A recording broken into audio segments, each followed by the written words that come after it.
In the context of ongoing geopolitical conflicts, in this video I want to propose a Marxian analysis of why today's Western hegemonic powers are struggling to win wars or even maintain their empire when pursuing the logic of decapitation. This logic assumes that political systems are structured around identifiable leaders, and that removing those leaders will cause a regime change. So, to win in Iran, we must eliminate the Ayatollah. In Venezuela, we should remove Maduro. In Russia, defeat Putin, and so on. This pattern is repeating but increasingly fails. Removing the head of a belligerent group no longer guarantees its defeat. So what is the Marxian analysis? It's a way of studying societies through their material base and cultural superstructure. The base refers to the material conditions of production and reproduction of a society, how it sustains itself basically, while the superstructure points to the cultural forms, representations, and ideologies that identify and bring awareness of the material conditions in which a society is living in.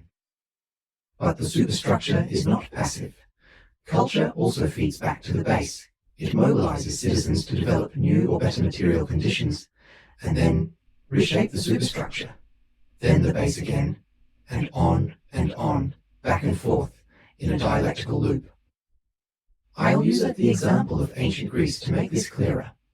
This society's material conditions was based in agriculture and animal labor. So one's daily life in ancient Greece was continually in close proximity to domesticated cows, horses, and it should come as no surprise that cows and horses appeared in their mythology as cultural hybrids, like with the Minotaur and the Centaur, figures that fused human and animals. In other words, the creatures that lived alongside humans all day long returned to haunt them in their dreams at night. Today, of course, this material base had shifted.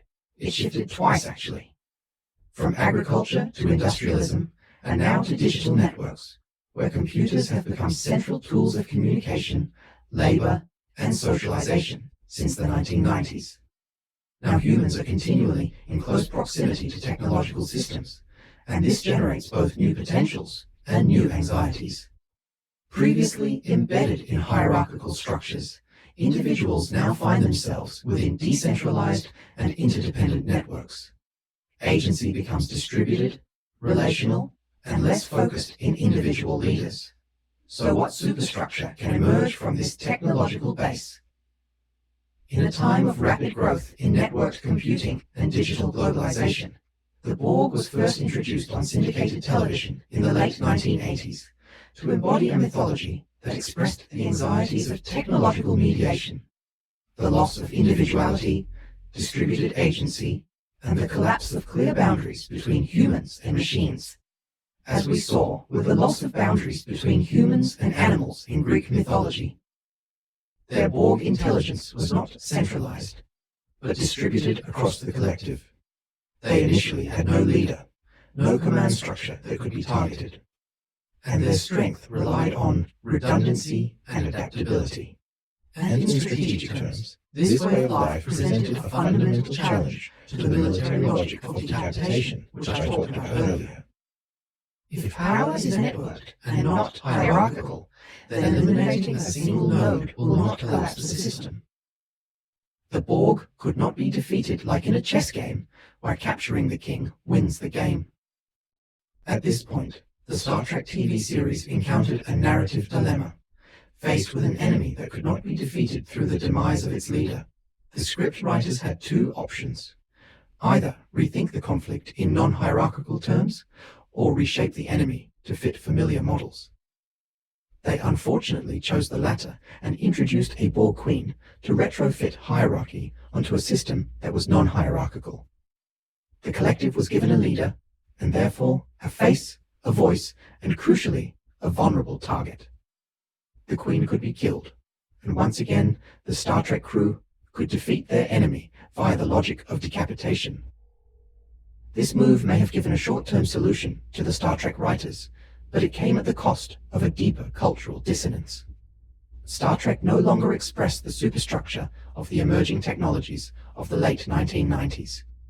The Borg had initially operated as a cultural form capable of mapping the new material condition of digital networks. By imposing a centralized figure onto this distributed structure, the series effectively reverted to an older social order. In Marxian terms, the superstructure failed to develop in accordance with transformations at the base. Rather than producing new representations that were compatible with the new conditions, it reinstated familiar yet obsolete ones. And I wager this failure is not limited to science fiction writing. It extends all the way to warmongering cultures in today's military-industrial complex. In the decades since 1990, Western powers have continued to rely heavily on decapitation tactics, from targeted assassinations to regime change and leadership removal, as if adversaries were still organized along strictly hierarchical lines. Yet most contemporary forms of organization, whether political, economic, religious, artistic, or other, these groups are increasingly networked, redundant, and adaptive. What emerges, then, is a fundamental contradiction. The material organization of the world has shifted toward distributed systems, but the dominant frameworks for understanding and acting within it remain hierarchical. The world has changed, but its representations have not.